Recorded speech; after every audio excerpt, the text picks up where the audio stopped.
Alhamdulillahi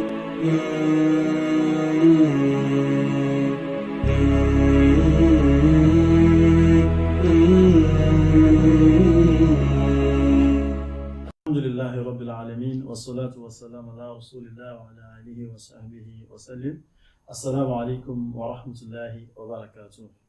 Nous sommes toujours sur l'émission des djihad et sur cette émission, on met la lumière sur l'utilisation, le mauvais usage et aussi l'abus du terme djihad. Dans cet épisode 12 de ce programme, Inch'Allah, on entreprend aujourd'hui les ghazawat du prophète sallallahu alayhi wa sallam, c'est-à-dire les batailles du prophète sallallahu alayhi wa sallam. Quelles sont les questions qui se relèvent sur les batailles du prophèt sallallahu alayhi wa sallam? Moi, c'est Teslim Adeyema et j'ai avec moi dans ce studio deux frères qui vont nous aider à faire de la lumière sur toutes les questions, presque toutes les questions qui se relèvent sur ce sujet. J'ai avec moi l'Oustaz Abrahman Munkaila et aussi l'Oustaz Mohsin Hamza. Assalamu alaikum wa rahmatullahi wa barakatuh. Soyez les bienvenus aujourd'hui encore, Oustaz. Oustaz Mohsin, examinons de plus près les ghazawat du prophète sallallahu alayhi wa sallam. Pourquoi semble-t-il y avoir tant de récits contradictoires quant au nombre de ghazawat qui ont réellement eu lieu du prophète sallallahu alayhi wa sallam? Pourriez-vous nous en donner des exemples? Alhamdulillah Rabbil Alamin, salatu wa salam ala Rasulillah. Des récits contradictoires quant au nombre de ghazawat, c'est naturel puisque les premiers biographes se sont basés sur certains critères afin de dénombrer le nombre de ghazawat que le prophète Mohammed sallallahu alayhi wa sallam a mené. Tout d'abord, le mot ghazawat, dans son sens péjoratif, ça signifiait également toute forme de sortie. Vous voyez, le voyage, les expéditions, ça signifie également les batailles. Au vu du temps, ça a perdu son sens péjoratif qui est le fait d'aller faire la Umrah, de faire le Hajj, sont comptés parmi les ghazawat, dans son sens péjoratif. Avec l'évolution du temps, ce mot est devenu un mot utilisé plus pour désigner les batailles. Donc, nous avons des premiers hommes qui ont écrit sur la vie du prophète Mohammed comme Ibn Ishaq, et nous avons aussi Al-Dhahabi, Imam Al-Dhahabi.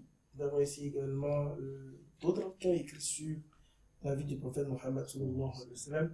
Eux se sont basés sur ces utilisations péjoratives pour pouvoir casser les ghazawat. Parce que leurs objectifs, c'est comment classer, comment répertorier tout ce que le prophète, les sorties du prophète sallallahu alayhi wa sallam, depuis qu'il est venu à Médine, ou bien depuis toute sa vie, répertorier toutes les sorties qu'il a pu effectuer. C'était ça même l'objectif. Mais avec l'évolution du temps, le thème a changé, le mot a changé de sens. C'est plus utilisé pour les batailles. Donc les noms les noms sont différents, vu les anciens, la manière dont ils désignaient ghazawat, vu aussi les nouveaux historiens qu'on appelle la manière dont eux-mêmes ils définissent ghazawat. Nous avons les gens qui disent nous avons 27 ghazawat, d'autres ont dit nous avons 18, d'autres nous avons 19, d'autres ont dit nous avons 26, d'autres nous avons 27. On va énumérer quelques raisons. Tout d'abord, la première raison que j'ai énumérée, c'est le sens du mot. Comment ça a été utilisé d'alors et comment ça s'utilise maintenant. Ça fait partie de la première raison. D'autres raisons aussi également, il a des fois, le prophète Mohammed sallallahu alayhi wa sallam, il sort pour aller découvrir d'autres endroits afin de prêcher l'islam. Et vous voyez, comme je l'ai dit, eux ils ont dit la sortie du prophète sallallahu alayhi wa sallam. Ils ont dit c'est ghazawat. Vous voyez, je prends par exemple maintenant le cas de Abu Sufyan.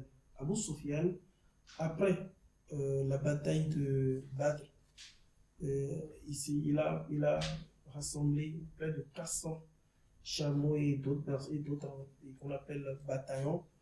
Ils sont venus vers Médine, ils ont tué une dizaine de Médinois. Et le prophète Mohammed sallallahu alayhi wa sallam, il a été informé. Ils sont à sa poursuite et finalement il est déjà à la Mecque. De leur retour, Et ils ont découvert d'autres espaces. Ils ont commencé par prêcher. Et parce qu'ils étaient armés, mais selon certains historiens, c'est comme Gazawat. C'est considéré déjà comme Gazawat. Alors que de leur retour, ils ne sont plus dans Gazawat. Ils sont partis vers d'autres personnes pour avoir des alliances, pour signer des alliances avec eux. Vous ne devez pas les soutenir. Ces Kourachites là, vous ne devez pas les soutenir. Voici nous-mêmes, voici ce que on peut faire pour vous. Donc, pour traiter les alliances. Et tout ça a été compté comme les Gazawat. Et les gens aujourd'hui disent, le prophète a mené fait 7 guerres, ça dépasse même les 23 ans qu'il a fait. Alors que toutes ces expéditions qu'on est les 27 là, ont commencé une fois que le prophète est déjà à Médine et non à la Mecque. Il a passé combien de temps à Médine? 10 ans. Dans les 10 ans, d'autres ont dit non, c'est trop. 10 ans, il a mené 27 guerres. Alors que si on regarde véritablement dans les 27, les guerres que le prophète Mohammed a menées de façon qu'on appelle légale, ce ne sont que 9. On verra les 9 dans les émissions à venir. Combien les a venus? Est-ce que ce sont des guerres, des batailles qu'on appelle défensives ou bien c'est pour l'extension de l'islam? On verra ça, Inch'Allah. D'autres aussi également, il a des fois, le professeur il va pour rencontrer des tribus, on dit Gazawat. Et là maintenant, si nous prenons le prophète sallallahu alayhi wa sallam, et il est sorti pour qu'on appelle il a un polythéiste là, qui a tué, comment dit-on, les gens à la Mecque. Il les a pris le chameau. Et le prophète Mohammed sallallahu alayhi wa sallam, il était à sa poursuite aussi également. Et il est déjà parti. Et de leur retour, il a rencontré 3 tribus. Il les a qu'on appelle parlé de l'islam. Il a eu des traités avec des gens. Ils ont parlé aussi des Gazawat. Donc, le nombre de tribus qu'il a rencontrées environ, on parle de Gazawat. C'est-à-dire quoi? Si on parle de Gazawat, le nom même là, ça veut dire quoi? Ça peut être actuellement ce que on donne plus, c'est un raid, ou bien un bataillon militaire, ou bien une sortie militarisée, c'est ça qu'on donne. Alors que véritablement, c'est pas ça. Ce sont des jeux de mots.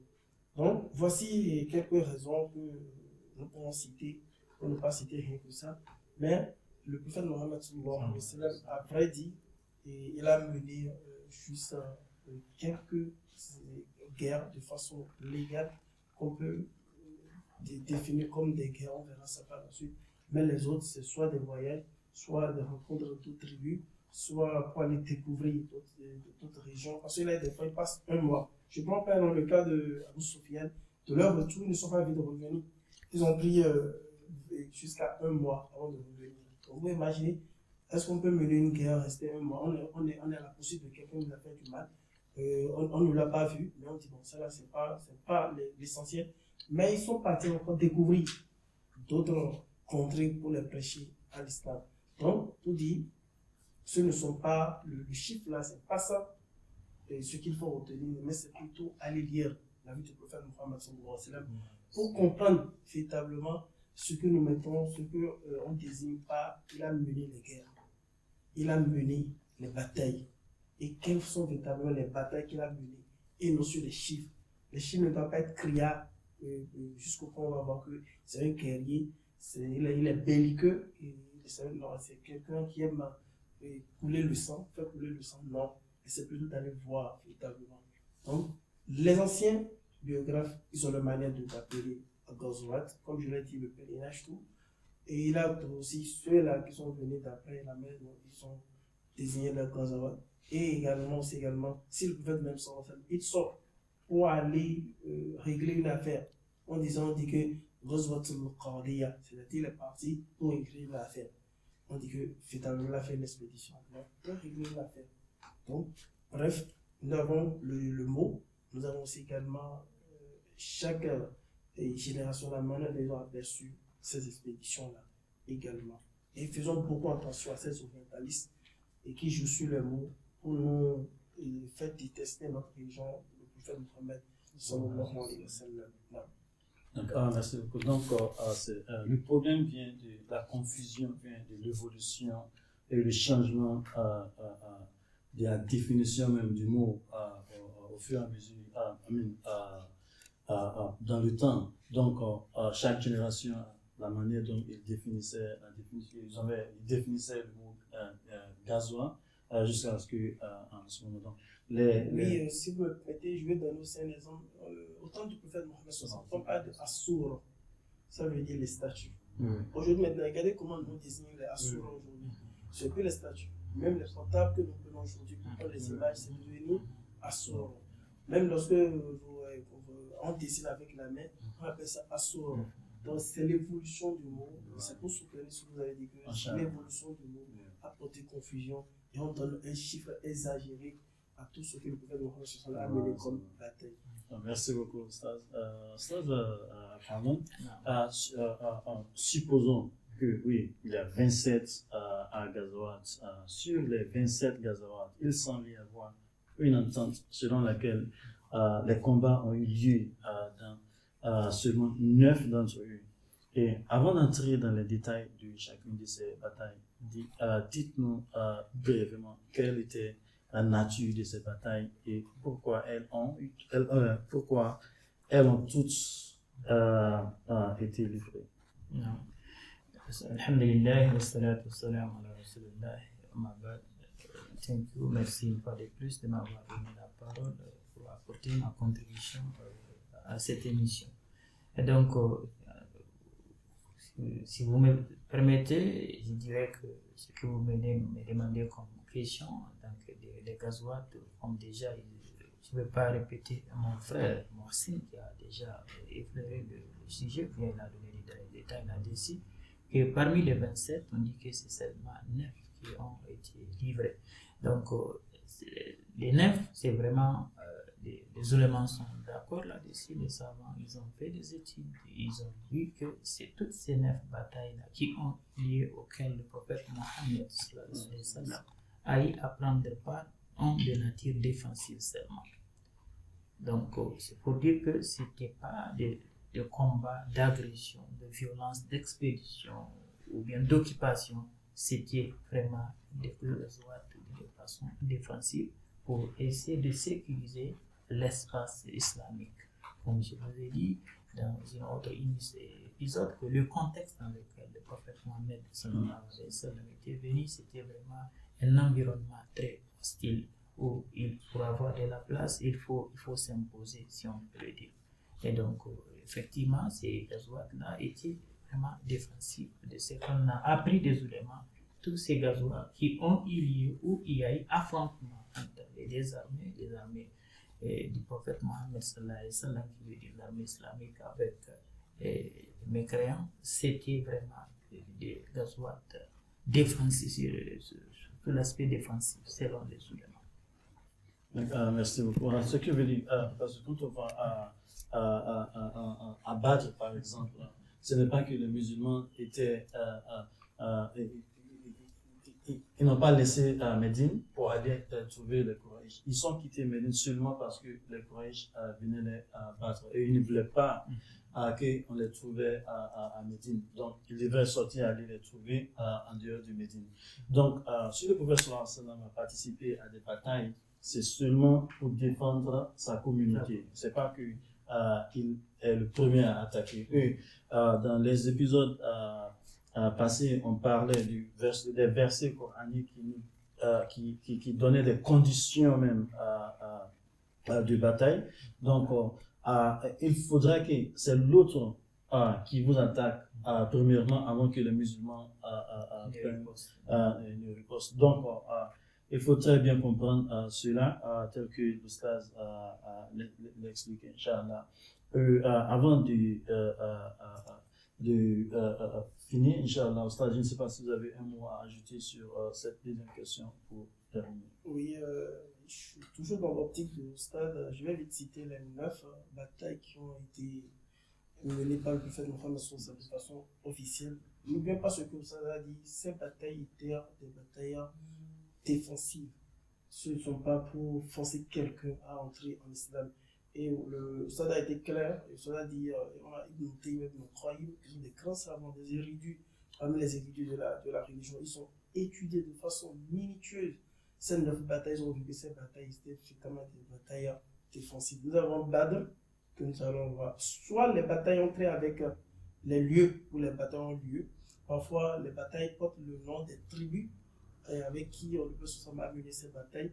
Parfois aussi également centré avec comment dit-on, et le moment. Donc on verra aussi tout ça. Nous avons Badr qui a rapport avec le lieu. Nous avons Uhud qui a rapport aussi avec le lieu. Khandak, le système par lequel la bataille a été menée.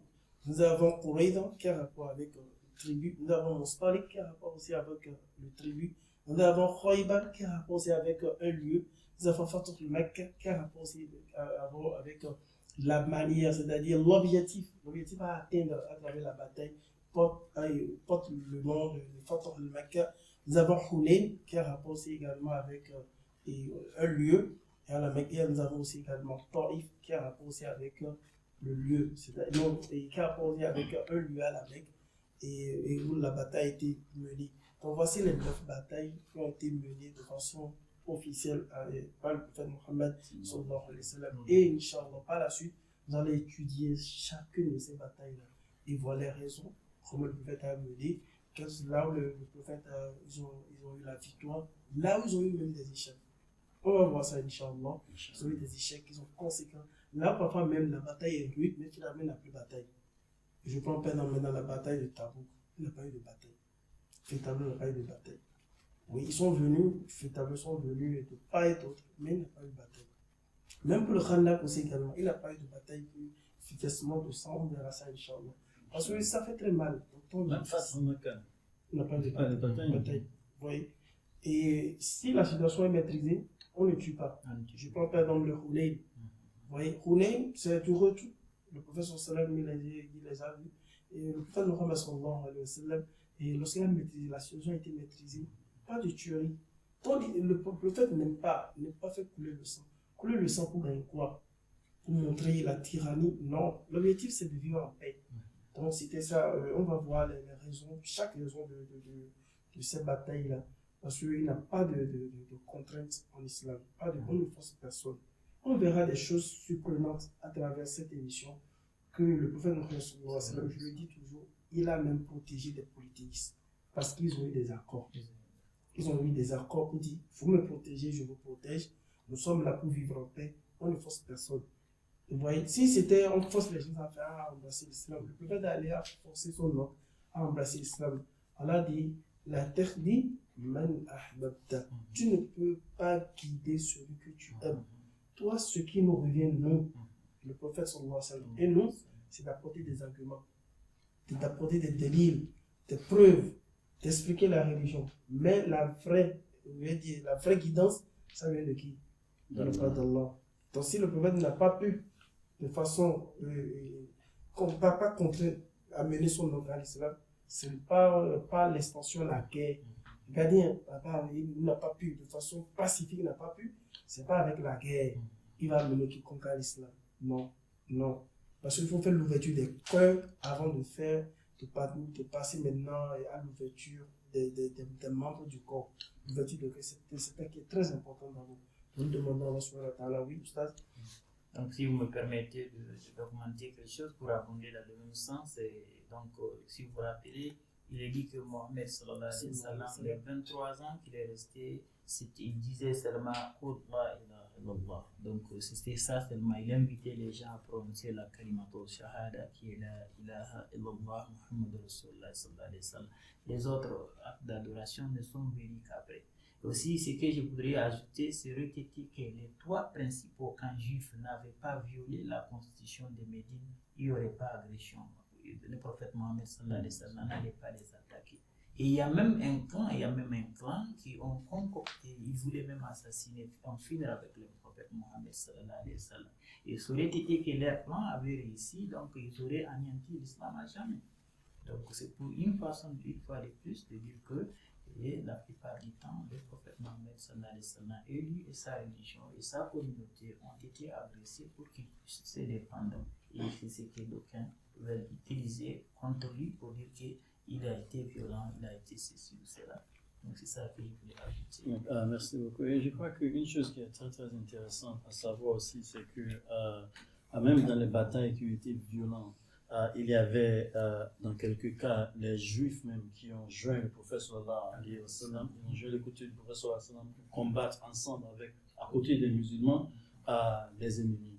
Donc, ceci veut dire que les batailles du prophète sallallahu alayhi wa sallam n'étaient pas pour forcer les gens à devenir musulmans, mais pour protéger, comme tout pays, comme tout président le fera, les citoyens de la communauté musulmane de son époque. Donc, merci beaucoup, Staz. On va s'arrêter ici aujourd'hui, Inch'Allah. Et l'histoire a fait une petite introduction sur d'autres interventions qu'on fera dans les épisodes suivants. Suivez ce programme, Inch'Allah, pour mieux comprendre que veut dire le terme djihad. Ne laissez pas les mauvaises personnes qui veulent suivre le nom de l'islam et le nom du prophète sallallahu alayhi wa sallam à vous faire comprendre que le prophète sallallahu alayhi wa sallam est une mauvaise personne. Suivez ce programme et vous saurez qui est le prophète sallallahu alayhi wa sallam, que veut dire le terme djihad, Inch'Allah. Merci beaucoup. On se retrouve à la fois prochaine. Assalamu alaikum wa rahmatullahi wa barakatuh.